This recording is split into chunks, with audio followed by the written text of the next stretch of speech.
Hello, and welcome to StayNTouch Best Practices, how to maximize direct bookings in a mobile environment. I'm your host and moderator, Justin DeRisi. Today's presentation will be approximately 45 minutes long. If you would like to ask questions during the presentation, you can do so in the Q&A tab in the middle of your control panel. However, this will be a fairly long presentation. So I will be distributing my email address in case we don't get to any questions. Today's agenda. So today we're going to talk about how to recapture your direct bookings from OTAs. And we have a number of different sections today. So first we're going to look at how the OTAs achieve their market dominance. We're going to then transition to different conceptual frameworks for examining the new way to hotel and ultimately increasing your direct bookings. We're going to look at different stages of the guest journey. So focusing on inspiration and planning, we're going to look at how to better engage your guests. We're also going to look at how to create a more seamless booking experience. So once you've inspired a guest to click on your webpage, you want to make the path to actually booking a room as easy for them as possible. We're also going to look at how to engage and nurture your guests during their stay. Then we're going to look at how to encourage loyalty in the post-stay period. We're going to find that one of the best ways to increase your direct bookings is actually through loyalty programs. Finally, we're going to give you a couple of proofs. So we're going to look at a study, and then we're going to look at we're going to look at a quantitative study and then a short case study by Hilton to show you how these concepts can actually work in the real world. So first, let's look at the lay of the land. How have OTAs come to dominate the mobile-first world? In the 1990s, things were pretty good. The relationship between OTAs and hotels was pretty symbiotic. Hotels used OTAs to sell unused rooms, and they also benefited from the billboard effect. So if you think about it, if you have advertisements on multiple distribution channels, not only are you getting sales from those distribution channels, but it's also functioning as a billboard, right? You're displaying your brand for more eyes to see. OTAs benefited from commissions, but those commissions were pretty low. We're looking at somewhere in the 5 to 10% region. So it certainly wasn't outweighing the benefits that it brought to hotels. Unfortunately, that was about to change. What exactly happened in the interim? How were OTAs able to gain such market dominance? So one of the big things is that they began to focus on guest engagement early on in the guest journey. So they were very good at inspiring guests early on, providing them with a lot of information during their trip, and then providing sort of a one-stop shop really for inspiration, planning, and booking.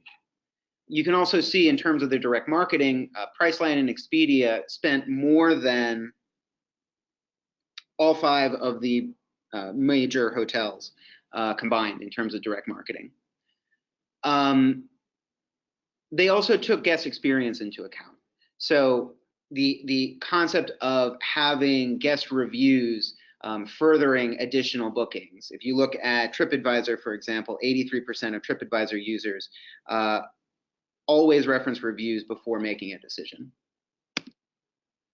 So consequently, they were able to dominate the booking market. They grew to 41% of the direct booking market by 2020, according to Google. If you break down that number, you'll find that OTAs are especially popular with millennials. So over half of millennials book their hotels via OTAs. They also make up a very large portion of the independent hotel market. So 51% of the volume for independents. That number skyrockets to 74% for Europe. 61 to 75% of online hotel shoppers in developed markets used OTAs, compared with 14 to 44 for hotel websites. So this market dominance has consequences for hotels. So the most obvious consequence is that commissions grew to be as high as 30%. So now this just isn't skimming off the top, this is starting to actually eat into hotel profits. OTAs are monopolizing the guest relationship. No longer are you as a traveler becoming well, really a customer of the hotel. You're first and foremost a customer of the OTA. And then you give them your information, and ultimately you give the OTA your loyalty. This raises your customer acquisition costs, as well as your ROI for marketing campaigns. Ultimately, however, the real consequence is that it has sort of commodified the hospitality industry. Hotels are forced to compete more on rate rather than the individual value of their hotels. Remember, when you go to an OTA, you're really trying to find the lowest rate that you can for your particular destination. So before we go into what can actually be done, we should look at some different conceptual frameworks and kind of figure out the model that we're going to use to ultimately get more bookings. So, OTAs caught on to this very early, that mobility is flattening the hospitality ecosystem. No longer do you have the hospitality ecosystem dominated by a few, large hotel chains. Now, literally anybody with a cell phone can book an entire trip in a matter of minutes. Consequently, travelers want more convenience, control, and customization over their trip. Customers are empowered, and they really expect more from their hospitality providers. What we see is that the guest journey is really divided into and this is from Google, by the way, divided into sort of a 5-stage system. And you can really subdivide that even further. Google says that there are almost 40,000 micro moments, it's more like 38 and some change, in any 60-day period. So if we look at the pre-stay, for example, the pre-stay can be subdivided into dreaming, planning, and booking. In the dreaming phase, you're really just looking for inspiration on where you should travel to next. You don't really have firm plans, and again, you're just looking to be inspired. Planning, you've decided on a destination, but now you have to figure out the logistics. What's the best rate for hotel rooms? How am I going to get there? What am I going to do when I finally arrive? When you book, when you complete your planning and you decide to book, that's when really a seamless booking experience comes into play. When you arrive, then you're actually experiencing the trip that you want, and then later on after the trip, you can then share the experience with others. What we're going to see is that in the first two stages, you really want to focus on engaging your potential guests. The booking stage, you really need to focus on streamlining their experience. If they're inspired to go to your property on a mobile device, then they should be able to book on that same mobile device. A lot of people make the mistake of saying that, once they acquired a guest, that the guest journey is over, right? They booked the room, they've chosen you, and that's great. That couldn't be further from the truth. Once they arrive at your property, this is really your opportunity to nurture that relationship and earn their not only earn their loyalty in the future, but also turn them potentially into an advocate that can get other people to come to your property. So the pre-stay. Back up for a second. So the big theme in the pre-stay, and this is actually, I got this from Google, and it's very good advice, is to be there and be useful. Travelers in the pre-stay period, especially during the inspiration period, are very impressionable, and they're also mobile. So 82% of travelers have not decided on their accommodations, and they're looking for inspiration primarily on their mobile device. So if you imagine, flipping through Instagram on potential travel locations, or going through Pinterest, or seeing where your friends are traveling on Facebook, a lot of this happens on a mobile device. Increasingly, inspiration is coming from geography.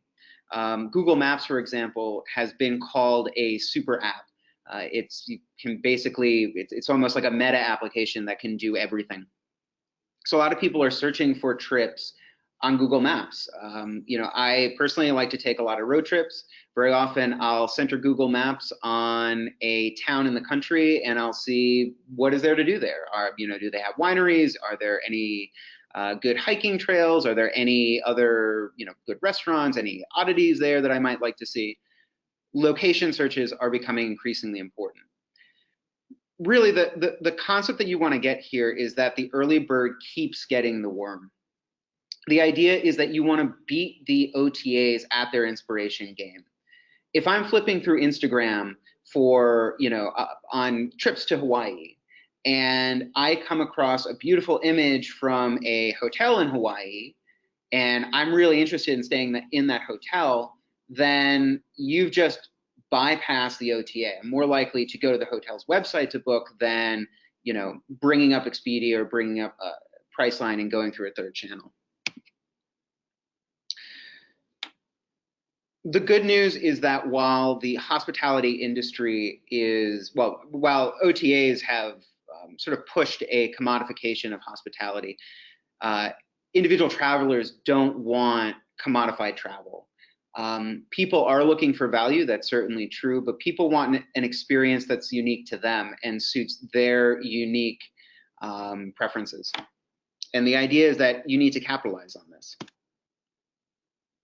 So again, it's important to be there when inspiration strikes. So just like you list yourself on multiple multiple distribution channels, you should be also on multiple social media accounts. It's really important to have compelling content, specifically vibrant visual content. The phrase, "a picture is worth 1,000 words," is 1,000 times true. You can write a 1,500-word blog post about how great a particular location is, but a picture of a glorious sunset at that location will sell it far more effectively. It's also important to provide useful information with your vibrant images. So if you can incorporate positive user reviews or testimonials, anything to point them back to your website, that's also really key. Pre-stay for booking. So whereas in inspiration and planning, you're really looking to inspire and provide compelling information for people to make the decision to book. The booking phase itself is all about streamlining the process. So if you look at total website conversions, they're actually pretty horrible. We're looking at 2%. So that's out of 100 people who visit your website, only 2 are actually going to book a room for your hotel. So what's going on here? So you can look at a couple of statistics that sort of elucidate some common problems people have when booking a hotel room. Over half of visitors to your website will leave if it takes longer than 3 seconds to load. You have to think about that. How long does it take your shopping cart to load? How long does it take your main page to load? You really don't want to be turning away people who are more than interested to buy because there's a glitch in your software. Over 2/3 of people, over 2/3 of travelers worry that they're not finding the best price, especially on a mobile version of your website. This is kind of like a digital version of showrooming. So I don't know if you're familiar with that concept, but a lot of times people will go into a Best Buy, let's say, and they'll look at a TV and they'll try out all the features and they'll flip around on the remote only to turn around, walk out the door, and then buy that same TV for a lower rate on Amazon. It's really important to convey to people that, well, first of all, it's really important to have rate parity among your distribution channels, one, and then to convey that rate parity on multiple places in your website. People need to know that if they order from your website, you're not hiding the cheaper room somewhere else. They are going to get the best rate. Finally, you should really focus on having information parity as well. Only 23% of travelers are confident that they can find all of the information that they need on a mobile version of the site. Obviously, the mobile version of the site is going to be, smaller, but there are different ways around that. You can have different menu functions so that people can get all of the information that they need to ultimately make a booking decision. This is also really important, not just to increase conversions, but also to, retain a unified traveler profile throughout the guest journey. So just backing up for a second, just to go through the bullet points. Again, if your travelers are inspired to be on mobile, they should be able to book and plan on mobile. Looking at rate parity and also information parity. You should eliminate unnecessary steps in your mobile website. So you should focus on one-click functionality, click-to-call buttons, autofill forms. You should offer assurances on mobile booking. For example, no penalty for cancellations. Again, information parity is really important, as well as rate parity. Okay, so it's really key to have a complete guest picture before they walk into your hotel. Why is this? You use your complete guest picture to personalize their journey and to encourage loyalty down the road. Now, 94% of leisure travelers switch between devices before they plan to book a trip. This is a big problem because if they're switching devices, it becomes a lot more difficult to actually track them through their trip. So it's really important, again, if they're starting the journey on their mobile device, you should make it as easy as possible for them to complete the journey on their mobile device. In-stay guest experience. So this is really where hotels have the opportunity to shine. Whereas OTAs focused a lot of their effort on the pre-stay, and obviously hotels have some catch up to do there. Now the situation is reversed. Once the guest is actually in your property, then you can do a lot to nurture that relationship, to impress the guests and to get them to ultimately come back to your property. It's really crucial to focus on engagement and nurturing in the during stay function. Guest engagement fuels in the moment conversions. It fuels guest loyalty down the road, and it also fuels a positive brand reputation. If you can give people enough positive emotions that they're willing to post a glowing review of your property or a glowing testimonial on social media, that's going to have ripple effects down the road. The key to engagement is establishing an emotional, establish within the guest an emotional connection with the hotel that's so positive that the guest will do something for the hotel in the future. The key to this is constant communication, and you can do this through your mobile phone, both through a mobile PMS and also through direct messaging applications. These techniques work. Over 2/3 of travelers feel more loyal towards a travel company if they share information that's useful during their trip. They want you to communicate to them once they arrive on your property. So a mobile PMS can do a lot to nurture your guests and to really enhance the guest experience. So I think the one clear ad here is the monetized mobile check-in and late checkout. If someone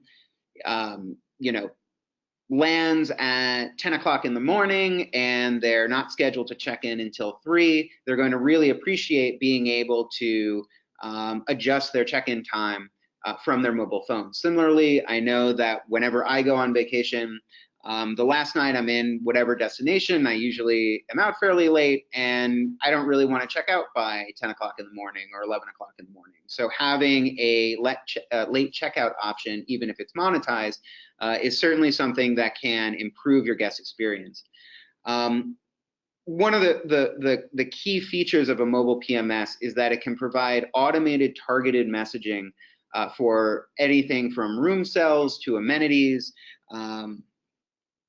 to different activities that guests might want to participate in. Again, these advertisements can be tailored to your individual guests. You can have visual aids to display the value of the different rooms or the different amenities. And again, they can occur at key guest touch points where they are more likely to be in a buying moment. Free your front desk staff. So, you know, we've discussed this in other webinars, but the traditional front desk kind of setup is not really geared to nurturing your guests or engaging your guests. You literally have a physical barrier between your front desk agents and the guests that they're supposed to be serving. What's more, in traditional PMSs, you have a very clunky, complicated user interface. So checking someone in is kind of a Byzantine process. What you want are front desk agents that are focused on your guest, making eye contact, looking for emotional cues, and most importantly, determining what specific needs, what requirements, what preferences do your guests have that would make the stay as worthwhile as possible. You can't do that if your head is buried in a computer screen and not focused on your guest. With a mobile PMS, if you can essentially run your hotel from a tablet, your front desk agents can go anywhere in the lobby or anywhere in the hotel and process guest requests from where they are instead of making the guests come to an arbitrary central front desk location. Again, helping your staff be more engaging, helping them nurture the hotel guest relationship. Back of the house is really important too. If you're trying to create a personalized guest experience, if you're trying to delight rather than simply satisfy, you're going to have a very efficient back of the house. You're going to have to run a tight ship. With a mobile PMS, you can offer automatic instant room upgrades. So when a room is ready, everybody knows when it's ready. You can do a lot of program management with your housekeeping team. So it's very easy to figure out, who can attend to which room and how to best optimize your schedule. So the result of this is that you have a 20% increase in housekeeping productivity. So you have 20% more room turnover and an elimination of 80% of calls made to the front office. You also have fewer awkward interactions. I think everyone has had a situation where you're fast asleep, it's 6 in the morning, and you get the knock from housekeeping. With a mobile PMS, you can all but eliminate these sorts of interactions. The other thing that's really great about a mobile PMS is that it incentivizes customers to give you their personal data. For example, if I know that by providing my email, I can get a mobile early check-in or late checkout option, that provides me with a strong incentive to give the hotel my email. You can see this with one of our clients, actually, Area. They get over 1,200 arrivals a day, and they were able to capture almost 40% of the guest information through the guest-facing aspect of the mobile PMS. This is information that otherwise would have been lost to an OTA. So even if you have guests that booked through Priceline, booked through Expedia, you can still get their information. You can still build that guest profile and have them book direct the next time that they arrive at your hotel. So post-stay. Post-stay is really important as well. And if you play your cards right in the in-stay period, then hopefully you will get not only loyal customers, but also passionate advocates for your property.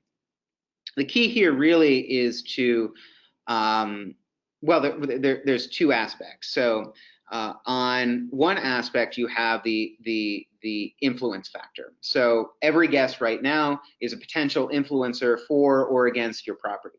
Anybody can go on TripAdvisor and fill out a review. Anybody can go on Instagram and share, or Facebook and share their experiences. This can have a real effect on your bottom line. So Review Pro actually did a study, and they found that every 1% increase in the global reputation, or I'm sorry, the global review index led to almost a 9/10 increase in ADR, 0.5% increase in occupancy, and then a 1.42% increase in RevPAR.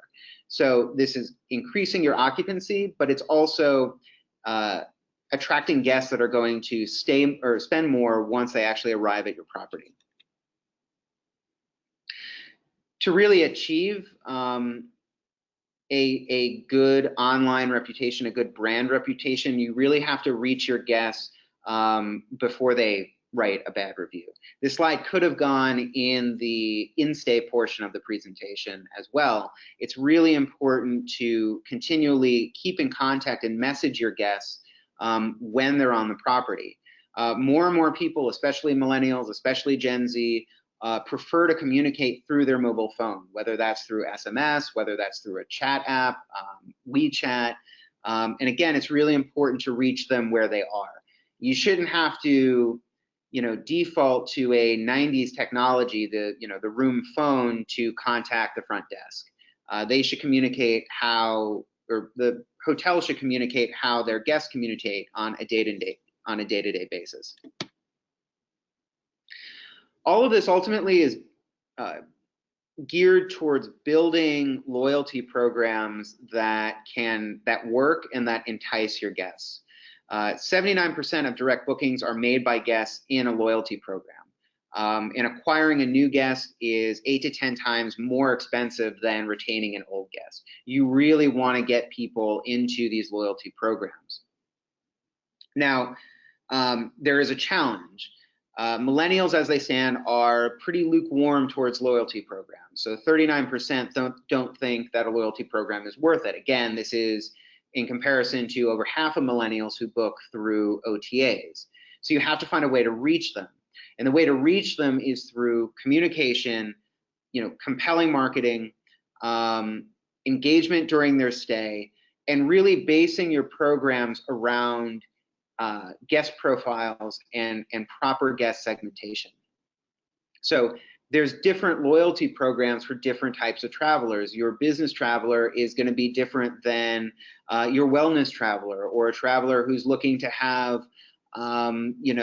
incredible experiences, or your family travel.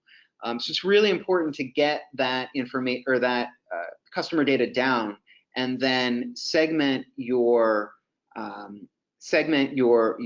customers accordingly, so you can provide loyalty programs that really speak to them. So let's look at some proofs. Calibri Labs did a giant study of over 25,000 hotels in the US.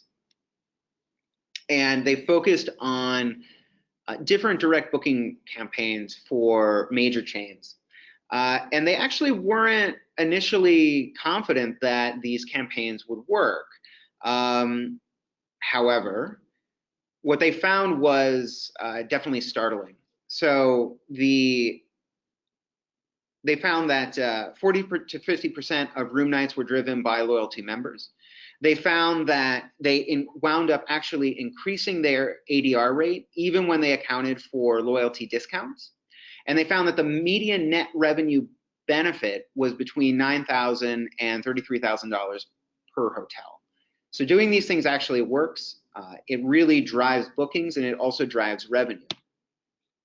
A good example of this is Hilton's Stop Clicking Around campaign.